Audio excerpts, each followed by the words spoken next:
বিশ্বসমৰে সুধান্ত ভাৰতৰত্ন ভূপেন হাজৰিকাৰ স্মৃতি ডিব্ৰুগড় বিমানবন্দৰ নামকৰণ কৰালৈ এদিনীয়া বিধানসভা অধিৱেশন আহ্বান কৰিছে। উক্ত বিধানসভাত মই এটি গীত গোৱাৰ খুব হেঁপাহ কৰিছিলোঁ। গীতটো সম্পূৰ্ণ নাজানো, জানো যদিও মানে ইমান আৰু সুৰ লগাই ক'ব নোৱাৰি, দুখাই নাই মই দুখাই নাই চবেই গম পাই আছে তুমি কি কৰি আছে। দুখাই নাই ইমান গুণগাব বিচাৰি আৰু এই দুখাই নাই মই বিধানসভা মজিয়াত গুণগুণাম বুলি ভাবিছিলোঁ। পিছত দুজনমান জ্যেষ্ঠ বিধায়কসকলে এই গীতটো বোলে খুব জয়াল গীত।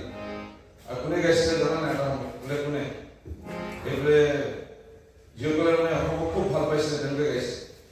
আৰু তেওঁলোক বৰ্তমান কিন্তু বিভিন্ন কাৰণবশতঃ সংগ্ৰামত নামি পৰিছে, তেওঁলোকে গাইছে এই গীতটো।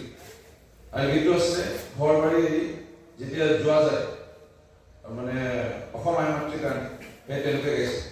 আৰু গীতটো শুনে লৈছেছো আমাৰ চাৰসকলে জানে মৰমী আমাৰ ভূপেন হাজৰিকাৰে এই গীত দুখাই গায়।